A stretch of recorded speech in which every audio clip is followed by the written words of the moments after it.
Hello students, आज हम लोग क्लास 12 के चैप्टर इलेक्ट्रोकेमिस्ट्री का नेक्स्ट लेक्चर करने जा रहे हैं। और आज के इस लेक्चर में हम लोग पढ़ेंगे इलेक्ट्रोलिसिस के बारे में।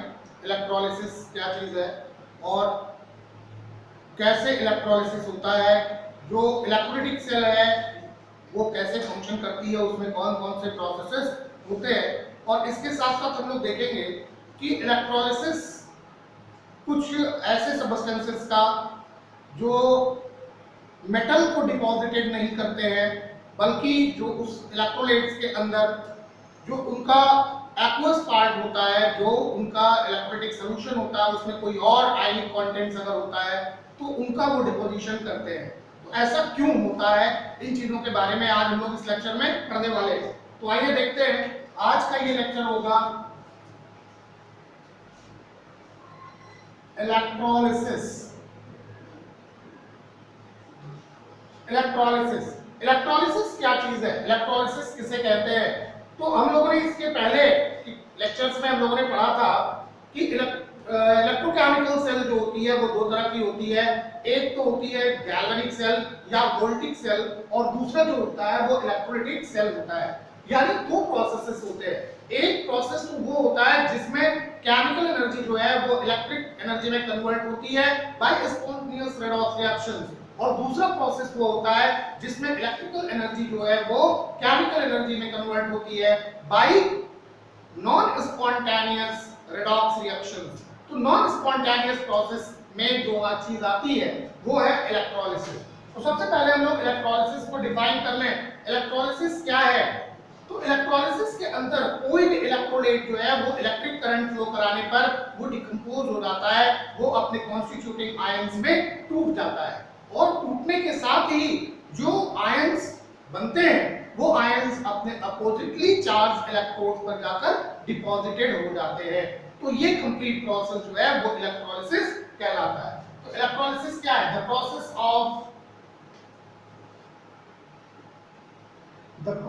Of decomposition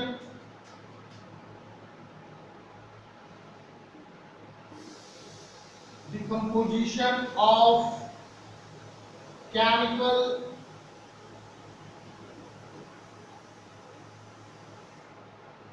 compounds, that is known as electrolytes.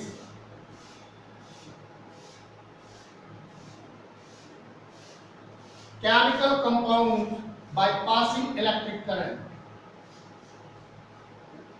By passing electric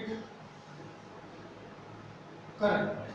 तो process of decomposition of chemical compound, लेकिन केमिकल कंपाउंड कैसे होने चाहिए, इलेक्ट्रोलाइटिक होने चाहिए, जो अपने आयनों में डिकम्पोज हो सकते हैं। कैसे, by passing electric current through it's solution,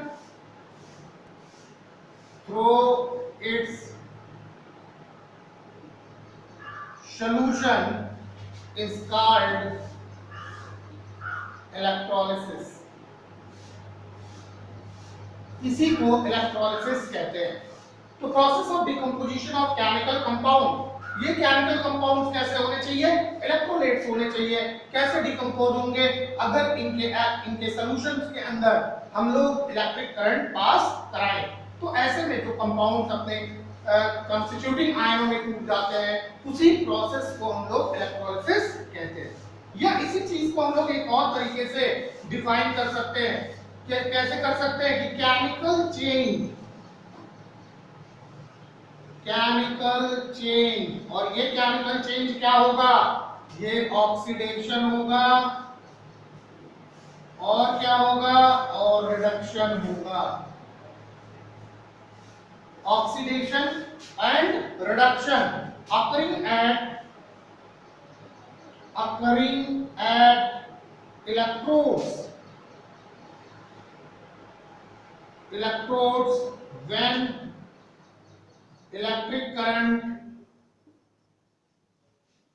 when electric current is passed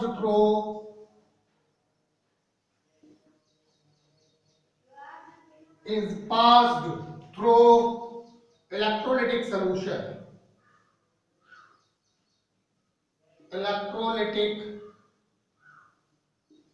solution is called electrolysis। इसी को इलेक्ट्रोलिसिस कहते हैं। तो इसको हम लोग दो तरह से डिफाइन कर सकते हैं।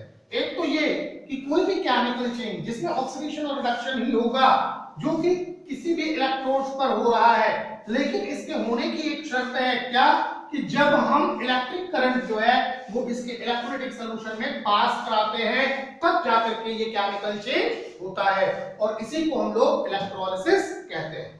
अगर हम लोग एक एग्जांपल ले लेते हैं, मान लो कि हमने एक इलेक्ट्रोलाइट्स लिया, इलेक्ट्रोलिटिक सॉल्यूशन लिया, मान लो HCl का सॉल्यूशन हमने लिया।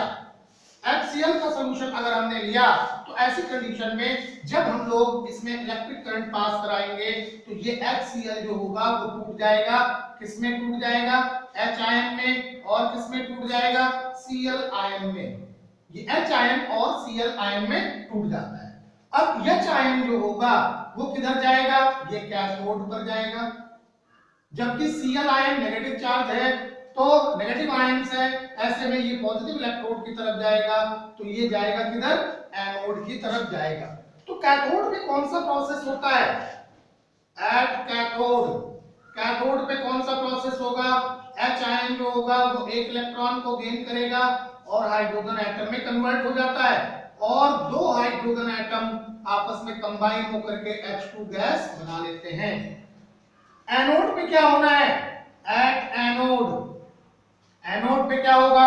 एनोड पे जो क्लोराइड आयन है ये एक इलेक्ट्रॉन निकालेगा और क्लोरीन में कन्वर्ट हो जाएगा, और दो क्लोरीन एटम आपस में कंबाइन होकर के क्लोरीन मॉलिक्यूल बना लेते हैं, और ये क्लोरीन गैस निकल जाती है। तो क्लोरीन गैस जो है वो एनोड पर निकलती है, जबकि हाइड्रोजन गैस कहां लिबरेट होती है? कैथोड पर लिबरेट होती है। तो इस प्रोसेस को ही हम लोग इलेक्ट्रोलिसिस कहते हैं। इलेक्ट्रोलिसिस प्रोसेस को हम लोग एक स्पेशल डिवाइस में करवाते हैं, जिसको हम लोग इलेक्ट्रोलाइटिक सेल कहते हैं। तो इलेक्ट्रोलाइटिक सेल क्या होती है, कैसे उसके पार्ट्स होते हैं, आइए देखते हैं। इलेक्ट्रोलाइटिक सेल जो है वो एक नॉन कंडक्टिंग मटेरियल का टैंक होता है, और इस नॉन कंडक्टिंग मटेरियल के टैंक में जिस इलेक्ट्रोलाइट्स का हमें डिकम्पोजिशन कराना होता है, उस इलेक्ट्रोलाइट का एक्वस सॉल्यूशन या फिर उसका मॉल्टन स्टेट, जैसा भी हमको इलेक्ट्रोलिसिस करवाना है, तो उस इलेक्ट्रोलाइट्स को हम लोग भर लेते हैं। इलेक्ट्रोलाइट्स भरने के बाद उसमें हम लोग इलेक्ट्रोड लगाते हैं। इलेक्ट्रोड्स में को हम लोग किसी सोर्स ऑफ करंट से जोड़ेंगे। जब सोर्स ऑफ करंट से जोड़ेंगे तो इलेक्ट्रोलाइटिक सॉल्यूशंस के अंदर करंट फ्लो करेगा, और करंट फ्लो करने पर वो जो इलेक्ट्रोलाइट्स होता है वो अपने कॉन्स्टिट्यूटिंग आयनों में टूट जाता है। इलेक्ट्रिक करंट फ्लो होने की वजह से उसमें एक पोटेंशियल क्रिएट होता है, और इस पोटेंशियल की वजह से अपोजिटली चार्ज्ड इलेक्ट्रोड की तरफ ये आयंस मूव करते हैं। अगर नेगेटिव चार्ज आयन है तो डेफिनेटली वो पॉजिटिव इलेक्ट्रोड पे जाएंगे, अगर पॉजिटिवली चार्ज आयंस हैं तो वो सीधे सीधे नेगेटिवली चार्ज इलेक्ट्रोड्स की ओर मूव करते हैं। तो ये है इलेक्ट्रोलाइटिक सेल। देखते हैं, इस तरह से एक कंटेनर होगा। इस कंटेनर में हम लोग दो इलेक्ट्रोड्स लगाते हैं। इस तरह से हम लोग इलेक्ट्रोड्स लगा लेंगे इसमें, और यहां पे हम लोग भर लेते हैं इलेक्ट्रोलाइटिक सॉल्यूशन, जिसका हमें इलेक्ट्रोलिसिस करना है।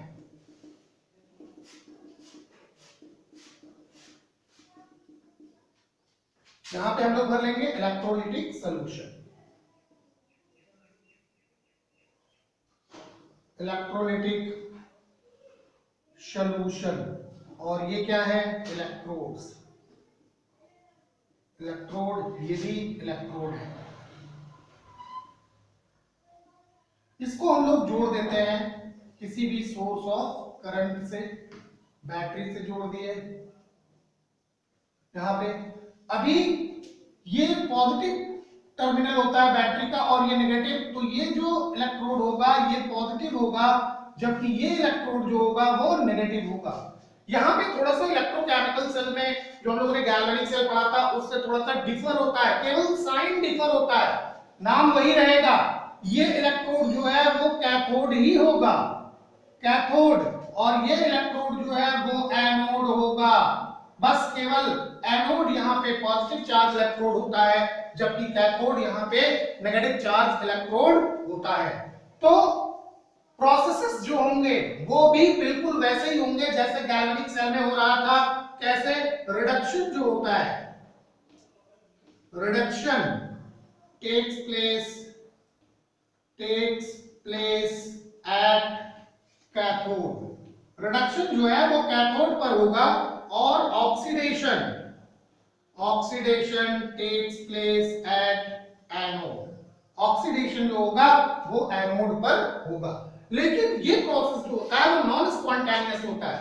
जब तक हम इसको करंट फ्लो नहीं कराएंगे, जब तक इसको हम लोग पोटेंशियल नहीं देंगे, तब तक ये ऑक्सीडेशन और रिडक्शन के प्रोसेसेस स्टार्ट नहीं होते हैं। तो ऐसे कंडीशन में जो नेगेटिवली चार्ज होते हैं, जो नेगेटिव चार्ज होंगे, वो यहां इस तरफ माइग्रेट करते हैं। ये नेगेटिव चार्ज मूव करेंगे इधर, नेगेटिव चार्ज जो होंगे वो एनोड की तरफ मूव करेंगे, जबकि पॉजिटिव चार्ज जो होगा वो कैथोड की तरफ मूव करता है। तो पॉजिटिव चार्ज जो है वो कैथोड की तरफ मूव करेगा, जबकि नेगेटिव चार्ज जो होते हैं वो एनोड की तरफ मूव करते हैं। तो ये एक कंप्लीट इलेक्ट्रोलाइटिक सेल है, इसको हम लोग कहते हैं इलेक्ट्रोलाइटिक टैंक। इलेक्ट्रोलाइटिक टैंक, ये इलेक्ट्रोलाइटिक टैंक होता है। तो अब अगर इलेक्ट्रोलाइट्स जो है वो यहाँ पे डिकम्पोज होगा, जैसे अभी हम लोगों ने देखा कि अगर इसको हमने HCl भरा है तो ये H आयन और Cl आयन में टूट जाएगा। तो H आयन जो कि पॉजिटिव चार्ज आयन है, तो ये माइग्रेट करेगा किधर? कैथोड की तरफ, जबकि क्लोराइड आयन जो है वो नेगेटिव चार्ज है, तो ये एनोड की तरफ माइग्रेट करता है। तो इस तरह से हम लोग देखें अगर, तो ये कंप्लीट इलेक्ट्रोलाइटिक सेल का जो है वो सेटअप है। इस तरह से इलेक्ट्रोलाइटिक सेल को हम लोग सेट करते हैं और इस इलेक्ट्रोलाइटिक सेल के अंदर हम लोग जिस भी सब्सटेंस का इलेक्ट्रोलिसिस करवाना होता है वो करवा लेते हैं। अब एक चीज और हम लोगों को देखनी है कि कभी-कभी ऐसा होता है कि इलेक्ट्रोलाइट्स के अंदर जो इलेक्ट्रोलिसिस हम लोग करवाते हैं, उस इलेक्ट्रोलिसिस में दो या दो से ज्यादा आयंस आ जाते हैं। तो अब सवाल ये पड़ता है कि वो आयंस जो हैं वो किधर डिपॉजिटेड होंगे। जैसे अगर एक सिंपल सा एग्जांपल ले लें कि हमने लिया NaCl का एक्वस सॉल्यूशन जिसका हमें इलेक्ट्रोलिसिस कराना है। अभी NaCl का एक्वस सॉल्यूशन हमने लिया और NaCl का मॉल्टन स्टेट लिया, मॉल्टन स्टेट। तो मॉल्टन स्टेट जो होगा वो सिंपली Na आयन और Cl आयन में टूट जाएगा। Na आयन किधर चला जाएगा? कैथोड पे, जबकि Cl आयन किधर आ जाएगा? एनोड पे। ये हो गया। लेकिन अगर एक्वस सॉल्यूशन है तो डिकम्पोजिशन तो हम लोग इसी तरह से दिखाते हैं, Na ion plus Cl ion. लेकिन यहाँ पे Na आयन जो होता है वो कैथोड पे नहीं जाता है, क्योंकि एक्वस सॉल्यूशन होने की वजह से वाटर भी इसमें उपस्थित है और वाटर जो है ये भी एक इलेक्ट्रोलाइट है। तो वाटर भी डिकम्पोज होगा, किसमें टूट जाएगा? ये H आयन में, और किसमें टूट जाएगा? OH आयन में। अब हमारे पास दो पॉजिटिव आयंस है, तो दो पॉजिटिव आयंस है, तो कौन कैथोड पर जाएगा? इस बात को जानना बहुत ही जरूरी होता है, क्योंकि बहुत सारे इलेक्ट्रोलिसिस प्रोसेसेस ऐसे आते हैं जिसमें हम लोग मेटल को बता देते हैं कि ये मेटल डिपॉजिटेड होंगे कैथोड पे, लेकिन ऐसा होता नहीं है। क्यों नहीं होता है? कैसे हम जाने कि अगर मान लो कि H आयन भी पॉजिटिव आयन है और Na आयन भी है पॉजिटिव आयन, दोनों कैटायंस है, तो ये दोनों कैटायंस में से कौन ऐसा है जो कैथोड की तरफ मूव करेगा और कौन कैथोड की तरफ मूव नहीं करेगा? तो इस चीज को हम लोग कैसे पता लगाएं? इस चीज को पता लगाने के लिए हमारे पास दो तरीके हैं, दो ऐसे तरीके हैं जिनके द्वारा हम ये क्लियर कर सकते हैं कि कौन सा आयन जो है वो कैथोड की तरफ जाएगा, कौन सा कैटायन कैथोड की तरफ जाएगा। तो सबसे पहला जो है वो तो है जिसको हम लोग कहते हैं preferential discharge theory. Preferential discharge theory, इस प्रेफरेंशियल डिस्चार्ज थियरी के थ्रू हम लोग ये पता लगा सकते हैं कि कौन सा कैटायन कैथोड पर जाकर के डिपॉजिटेड होगा। कंडीशंस क्या होती हैं कि जब कभी भी किसी इलेक्ट्रोलाइटिक सॉल्यूशंस के अंदर दो से ज्यादा आयन्स उपस्थित होते हैं इलेक्ट्रोलिसिस के दौरान, तो ऐसी कंडीशन में ये पता लगाना कि कौन कैथोड की ओर जाएगा, कौन सा कैटायन कैथोड की ओर जाएगा, कौन सा एनायन एनोड की ओर जाएगा। क्योंकि अगर दो होंगे, जैसे अभी हम लोगों ने देखा NaCl के केस में, NaCl के केस में देखा हम लोगों ने क्या देखा कि Na आयन तो है ही और क्लोराइड आयन भी है, जबकि H2O जब डिकम्पोज होता है तो H आयन भी है और OH आयन भी है। सवाल ये है कि एनोड पर कौन जाएगा, ये जाएगा या ये जाएगा, Cl आयन जाए या OH आयन, कौन जाए एनोड पर, और कैथोड पर कौन जाए, Na आयन या H आयन। तो इस चीज को जानने के लिए हमारे पास जो सबसे पहली थियरी है जिसको हम लोग कहते हैं प्रेफरेंशियल थियरी। तो प्रेफरेंशियल थियरी क्या है, क्या है प्रेफरेंशियल थियरी? तो बाय एक्सपेरिमेंटल ऑब्जर्वेशन ये देखा गया कि जितने भी आयंस होते हैं वो सभी के सभी जो हैं वो इलेक्ट्रोड्स पर डिस्चार्ज नहीं होते हैं। तो इलेक्ट्रोड्स पर चाहे वो कैटायंस हो या फिर एनायंस हो, वो अपने रिलेटेड जो है वो इलेक्ट्रोड्स पर कब जाते हैं, कैसे जाते हैं। तो इस चीज को जानने के लिए प्रेफरेंशियल थियरी देखते हैं। क्या है preferential theory? According to preferential theory, according to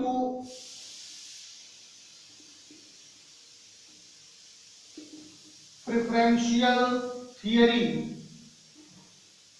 preferential theory के अनुसार क्या चीज है कि if more than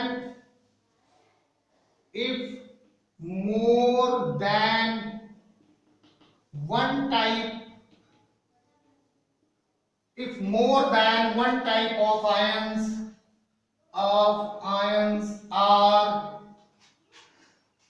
attracted towards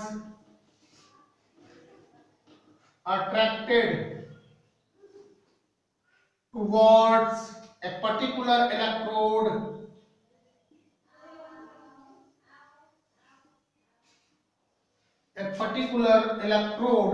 अगर एक से ज्यादा आयंस जो हैं वो किसी पर्टिकुलर इलेक्ट्रोड की तरफ अट्रैक्टेड किए जाते हैं, तो then the one discharge is a particular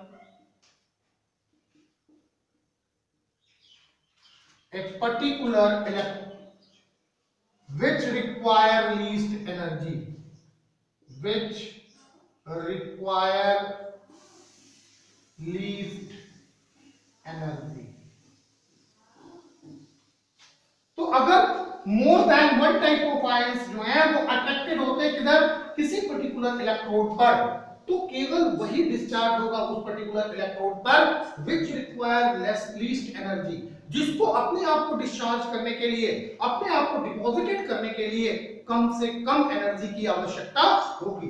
तो जिसको कम से कम एनर्जी की आवश्यकता होगी वो जाकर के अट्रैक्टेड हो जाएगा और वही जाकर के डिपॉजिटेड होता है उस पर्टिकुलर इलेक्ट्रोड पर। दूसरी चीज कि the value of discharge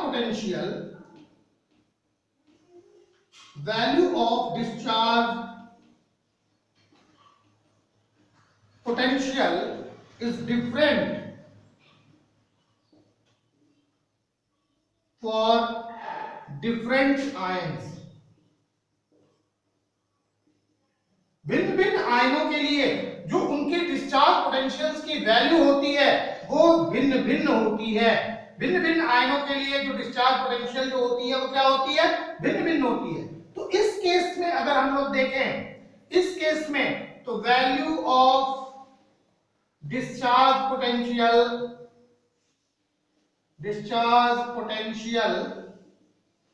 of H ion is less than that of sodium ion. यहां पे इस केस में जो हाइड्रोजन आयन की डिस्चार्ज पोटेंशियल है वो बहुत कम है किसकी तुलना में, सोडियम आयन की तुलना में। तो इसके डिस्चार्ज पोटेंशियल कम होने की वजह से क्या होता है, हाइड्रोजन आयन जाएगा कैथोड पर और हाइड्रोजन आयन कैथोड पर जाकर के वहां क्या होगा, रिड्यूस हो जाएगा, हाइड्रोजन गैस लिबरेटेड होती है। क्या होती है, हाइड्रोजन गैस लिबरेटेड होती है। लेकिन इसकी एक कंडीशन है, ये हाइड्रोजन की डिस्चार्ज पोटेंशियल सोडियम आयन से लेस होगी। उसकी एक कंडीशन है, क्या कंडीशन है, कि when platinum electrode is used, when platinum electrode is used, अगर प्लैटिनम इलेक्ट्रोड यूज किया जाता है तब। लेकिन अगर मान लेते हैं if mercury electrode is used, अगर मरकरी का इलेक्ट्रोड हम लोग यहां पे यूज करें, अगर मरकरी का इलेक्ट्रोड यूज करते हैं तो ऐसी सिचुएशन में क्या होगा, then sodium ion has less discharge potential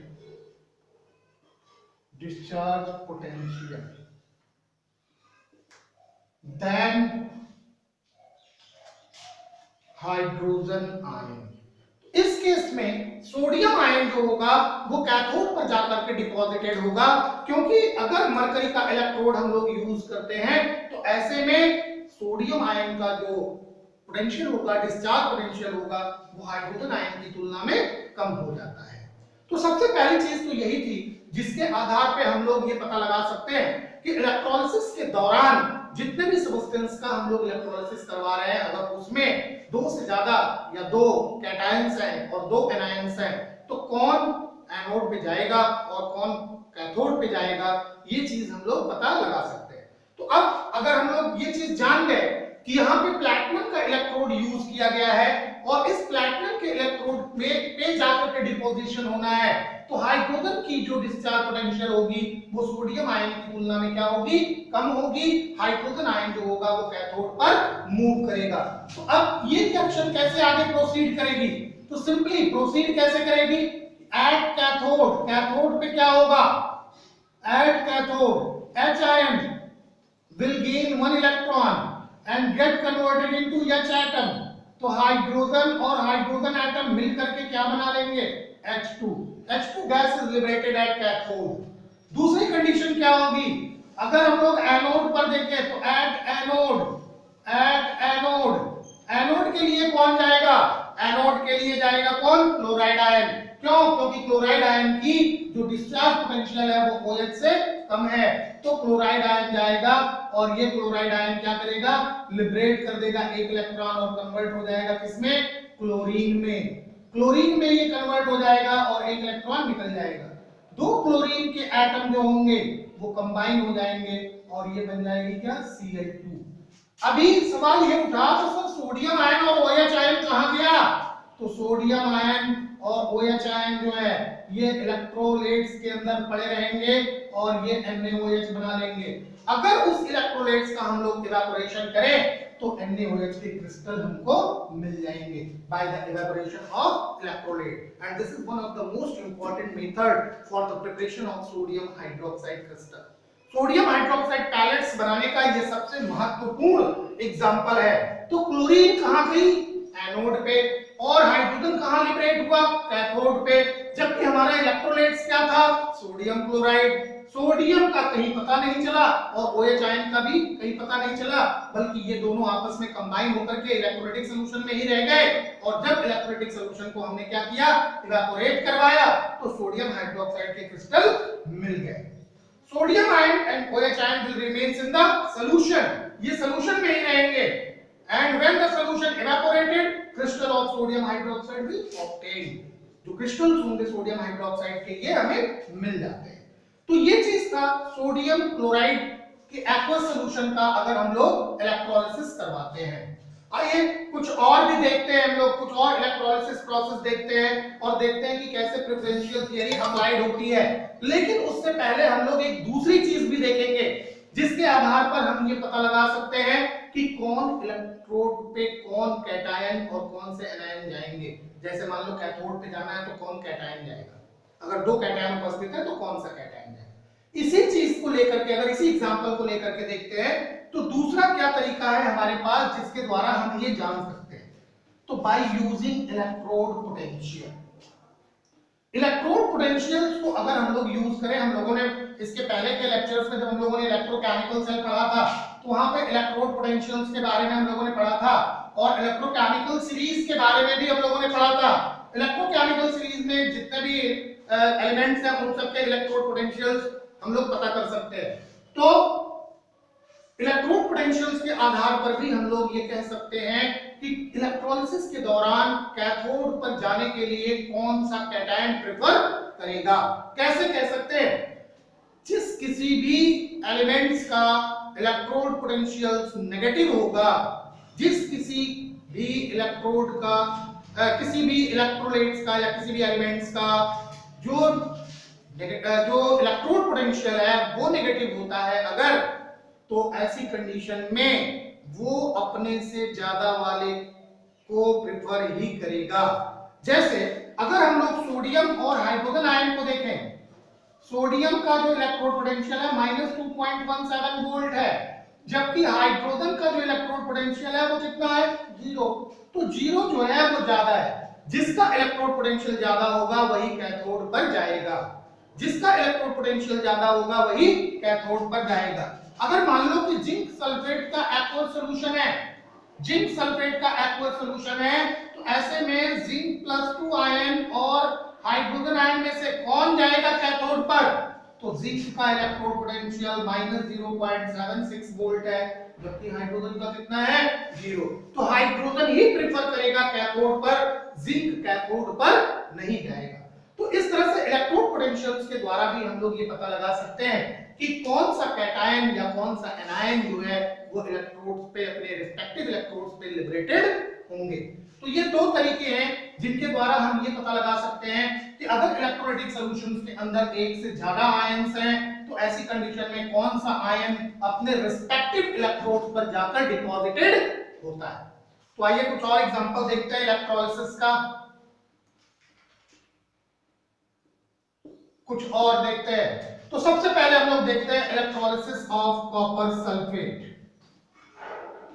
electrolysis of copper sulphate aqueous, aqueous copper sulphate है। इसके लिए भी हम लोग क्या लेंगे, प्लैटिनम का इलेक्ट्रोड लेंगे, प्लैटिनम इलेक्ट्रोड लेते हैं। एक्वस कॉपर सल्फेट अगर हमने लिया तो कॉपर सल्फेट कैसे डिकम्पोज होगा, देखो CuSO4 converted into Cu plus 2 ion plus SO4 minus 2 ion, इस तरह से डिकम्पोज होगा। अब क्योंकि एक्वस सॉल्यूशन है तो इसके अंदर वाटर भी तो प्रेजेंट है, वाटर भी इलेक्ट्रोलाइज्ड होगा, बनाएगा क्या, H आयन, और क्या बनाएगा, OH आयन। अब अगर इसमें हम लोग देखें तो कॉपर का जो एनर्जी है, जो प्रेफरेंशियल एनर्जी है, जो इनका प्रेफरेंशियल पोटेंशियल है वो हाइड्रोजन से कम है या ज्यादा है। तो कॉपर की जो प्रेफरेंशियल या डिस्चार्ज एनर्जी होती है वो हाइड्रोजन से कम होती है। अगर इलेक्ट्रोड पोटेंशियल्स की बात करें तो हम लोगों ने अभी देखा दूसरा वाला मेथड कि हाइड्रोजन का इलेक्ट्रोड पोटेंशियल कितना है, 0 है, जबकि कॉपर का इलेक्ट्रोड पोटेंशियल कितना है, +0.34 वोल्ट है, तो ये ज्यादा है, 0 से ज्यादा है। तो ऐसी कंडीशन में कैथोड पर जाने के लिए कौन प्रेफर करेगा, कैथोड पर जाने के लिए कॉपर प्रेफर करेगा। तो एट कैथोड, कैथोड पर क्या होगा, Cu+2 जो होगा ये 2 इलेक्ट्रॉन गेन करेगा and will deposited in copper. Cu+2 जो है वो कन्वर्ट हो जाएगा किसमें, कॉपर में। अब सवाल ये उठता है कि एनोड पर कौन जाएगा, सल्फेट आयन या OH आयन, देखने की बात है। तो OH आयन की जो डिस्चार्ज एनर्जी है वो सल्फेट आयन से कम है, OH आयन की जो डिस्चार्ज एनर्जी है वो सल्फेट आयन से कम है। तो एनोड पर कौन जाएगा, एट एनोड, एनोड पर OH आयन जाएगा, क्योंकि इस OH आयन की जो डिस्चार्ज एनर्जी है वो कैसी है, कम है। तो OH आयन गया और OH आयन क्या बना लेगा, पहले H2O, क्या लिबरेट होगा, एक ऑक्सीजन एटम और 2 इलेक्ट्रॉन निकल जाएंगे। तो एक ऑक्सीजन एटम और एक ऑक्सीजन एटम कंबाइन होकर के क्या बना लेंगे, ऑक्सीजन का मॉलिक्यूल। ये गैस लिबरेट हो जाएगी कहां पे, ये गैस लिबरेट होती है एनोड पे। अब देख ले यहाँ पे सल्फेट का तो कुछ पता नहीं चला, सल्फेट आयन गया ही नहीं, तो कहां रह गया ये उसी सॉल्यूशन के अंदर पड़ा रह गया। अभी देख के क्या लग रहा था, देख के लग रहा था कि अगर कॉपर सल्फेट डिकम्पोज होगा तो डेफिनेटली कॉपर आयन और सल्फेट आयन निकलेंगे। अगर कॉपर आयन सल्फेट आयन नहीं निकलते तो मान लेते हैं हाइड्रोजन निकलता है, हाइड्रोजन निकलेगा तो फिर सल्फेट आयन निकलेंगे हाइड्रोजन के साथ। लेकिन ऐसा नहीं होता है, यहाँ पे हाइड्रोजन आयन सॉल्यूशन के अंदर पड़ा रह गया और सल्फेट आयन क्या हुआ, सॉल्यूशन के अंदर पड़ा रह गया। कॉपर जो होता है वो डिपॉजिटेड हो जाता है कैथोड पर, जबकि OH जो होता है वो एनोड पे मूव कर जाता है और एनोड पे ऑक्सीजन गैस लिबरेट होती है। तो ऐसे ही हम लोग देख सकते हैं, और भी एग्जांपल देख सकते हैं। अगर हम लोग सोडियम सल्फेट का इलेक्ट्रोलिसिस करवाते हैं, electrolysis of sodium sulphate, electrolysis of sodium sulphate, electrolysis of sodium sulphate. चलिए भाई, सोडियम सल्फेट का एक्वस सॉल्यूशन है, एक्वस सॉल्यूशन सोडियम सल्फेट का लेते हैं और इसको इलेक्ट्रोलाइज कराएं Na2SO4, ये डिसएसोसिएट होगा 2Na ion plus SO4 minus 2 ion, 2Na ion plus SO4 minus 2 ion. इसी तरह से अगर H2O डिकम्पोज होगा तो H2O किसमें बनेगा, H आयन, और किसमें बनेगा, OH आयन में कन्वर्ट हो जाएगा। तो अब इस प्रोसेस में अगर हम लोग देखें तो कैथोड पर कौन जाएगा, एट कैथोड, कैथोड पे कौन गया, डेफिनेटली सोडियम तो जाना नहीं है क्योंकि सोडियम का इलेक्ट्रोड पोटेंशियल नेगेटिव है और हाइड्रोजन का इलेक्ट्रोड पोटेंशियल 0 है, तो 0 is greater than negative value. 0 जो होता है वो हमेशा नेगेटिव से ज्यादा होता है, तो कैथोड पे मूव करेगा कौन, हाइड्रोजन आयन। हाइड्रोजन आयन जाएगा तो प्रोसेस वही है, 1 इलेक्ट्रॉन गेन करेगा, H एटम में कन्वर्ट, 2 H एटम मिल करके क्या बना लेंगे, H2, यानी H2 gas is liberated at cathode, cathode पे हाइड्रोजन गैस लिबरेट होती है। तो अब फिर एनोड पे कौन जाएगा, तो इसके पहले वाले में हम लोगों ने देखा कि सल्फेट से जो है वो लीस्ट एनर्जी है OH आयन की, जो डिस्चार्ज एनर्जी है, तो OH आयन जाएगा एनोड पे, at anode 2 OH ion get converted into 1 molecule of water, 1 atom of oxygen and 2 electrons। Oxygen के 2 एटम आपस में कंबाइन होकर के ऑक्सीजन का एक मॉलिक्यूल बना लेते हैं। तो इस तरह से H2 कैथोड पर और O2 एनोड पर लिबरेट हो जाती है। तो ऐसी सभी रिएक्शंस में जो नेट रिएक्शंस होगी उसमें हम लोग H2O को भी रखेंगे क्योंकि एक्वस सॉल्यूशन होने पर H2O जो होता है वो उस इलेक्ट्रोलाइट्स के अंदर पड़ा होता है। तो इस तरह से हम लोग पता लगा सकते हैं कि कौन कहां जाएगा, कौन सा कैटायन जो है वो कैथोड पर जाएगा और कौन सा एनायन जो है वो एनोड पर जाएगा और लिबरेट होगा। अब अगर हम लोग मान लें कि कॉपर सल्फेट हमारे पास है और मॉल्टन स्टेट में है, तो कॉपर सल्फेट अगर मॉल्टन स्टेट में है और वो डिकम्पोज हो रहा है, इलेक्ट्रोलाइज्ड हो रहा है, तो इलेक्ट्रोलाइज्ड होने पर वो कॉपर आयन बनाएगा और कॉपर आयन कैथोड पर ही जाएगा क्योंकि वहां पे कोई वाटर नहीं है। एनोड पर क्या होगा, कॉपर जो इलेक्ट्रोड्स होगा वो ऑक्सीडाइज हो जाएगा और वो फिर कॉपर आयन बनाएगा और जो सल्फेट है वो उसके साथ कंबाइन हो जाता है, तो कॉपर सल्फेट फिर से इलेक्ट्रोलाइट्स में बन जाता है। तो कॉपर सल्फेट का अगर मॉल्टन कॉपर सल्फेट का हम लोग जो है वो इलेक्ट्रोलिसिस करवाते हैं तो ये सिचुएशन होती है। देख लेते हैं, electrolysis of मॉल्टन copper sulphate. मॉल्टन copper sulphate तो देखो CuSO4 decomposed as Cu+2 + SO4 - 2 बन गया। अभी क्या होगा, एट कैथोड, कैथोड पे क्या होगा, Cu+2 जो है वो Cu+2 2 इलेक्ट्रॉन गेन करेगा and deposited in the form of copper metal, copper metal के रूप में ये डिपॉजिटेड होगा। लेकिन एनोड पर क्या होता है?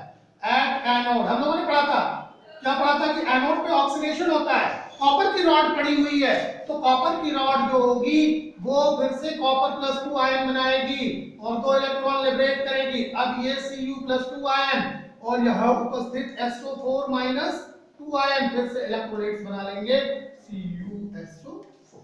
ये तब तक चलता रहेगा जब तक कॉपर रॉड पूरी तरह से गल के खत्म नहीं हो जाती।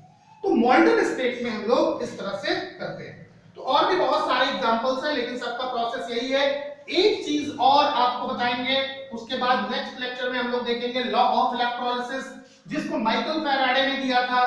फैराडे के 2 नियम हैं इलेक्ट्रोलिसिस को लेकर के, उन दोनों के बारे में हम लोग नेक्स्ट लेक्चर में चर्चा करेंगे।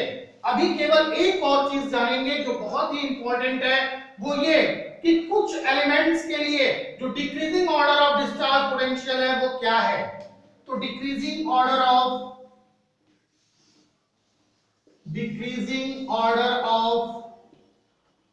डिस्चार्ज पोटेंशियल, तो ये केवल कुछ प्रिफर्ड एलिमेंट्स के लिए जानेंगे, सभी एलिमेंट्स के बारे में हम लोग नहीं जानेंगे, केवल कुछ प्रिफर्ड एलिमेंट्स के लिए बात करेंगे। तो अगर हम लोग कैटायंस की बात करते हैं, फॉर कैटायंस तो इसमें पोटेशियम आयन, इसके बाद सोडियम आयन, इसके बाद कैल्शियम प्लस 2 आयन, इसके बाद मैग्नीशियम प्लस 2 आयन, इसके बाद एल्युमिनियम प्लस 3 आयन, इसके बाद Zn प्लस 2, इसके बाद Cu प्लस 2, इसके बाद Hg प्लस 2 और सबसे बाद में हम लोग रख लेते हैं किसको? सिल्वर को, Ag प्लस।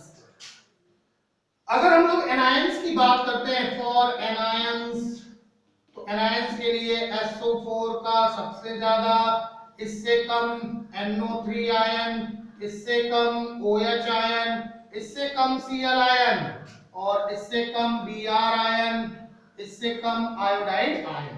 तो ये कुछ प्रिफर्ड एलिमेंट्स हैं जिनको लेकर के हम लोग इलेक्ट्रोलिसिस का प्रोसेस करवाते हैं। तो इन एलिमेंट्स के अंदर जो decreasing order of discharge potentials है वो इस तरह से होता है। और इसलिए हम लोगों ने भी कुछ एग्जांपल में देखा भी कि सल्फेट है अगर, OH है अगर, तो OH का कम होता है सल्फेट की तुलना में, इसलिए सल्फेट जो है वो एनोड पर लिबरेटेड नहीं होता है, बल्कि कौन हो जाता है? OH लिबरेटेड हो जाता है। दूसरी चीज, अगर हम लोग जिंक तक देखें तो यहीं पे हम लोगों को हाइड्रोजन रखना चाहिए। ये हाइड्रोजन है, हाइड्रोजन का इन सबसे क्या होता है? ज्यादा होता है, जबकि इन सबसे क्या होता है? कम होता है। तो ऐसी कंडीशन में ये सब जो होंगे वो जल्दी लिबरेटेड होंगे इलेक्ट्रोड पोटेंशियल्स के आधार पे, जबकि अगर हाइड्रोजन है तो इन सबको ये प्रेफर करता है। तो इस तरह से हाइड्रोजन जो होता है वो यहाँ तक जिंक आयन तक के लिए हाइड्रोजन जो होगा वो लिबरेट होगा कैथोड पर, लेकिन अगर कॉपर आयन, मरकरी आयन या सिल्वर आयन है तो हाइड्रोजन लिबरेट नहीं होगा, बल्कि ये आयंस लिबरेट होते हैं। तो ये कुछ प्रिफर्ड कैटायंस और एनायंस हैं जिनके डिस्चार्ज पोटेंशियल्स डिक्रीजिंग ऑर्डर में रखे गए हैं। आप लोग इन चीजों को प्रिपेयर रखिएगा, इन्हीं में से मैक्सिमम इलेक्ट्रोलाइट्स के रूप में मिलते हैं। तो आपको ये प्रॉब्लम नहीं होगी कि कौन कैथोड पे जाएगा और कौन एनोड पे जाने के लिए प्रेफर होगा, उसको आप लोग पता लगा सकते हो। तो फिर नेक्स्ट लेक्चर में हम लोग देखते हैं फैराडेज लॉ ऑफ इलेक्ट्रोलिसिस।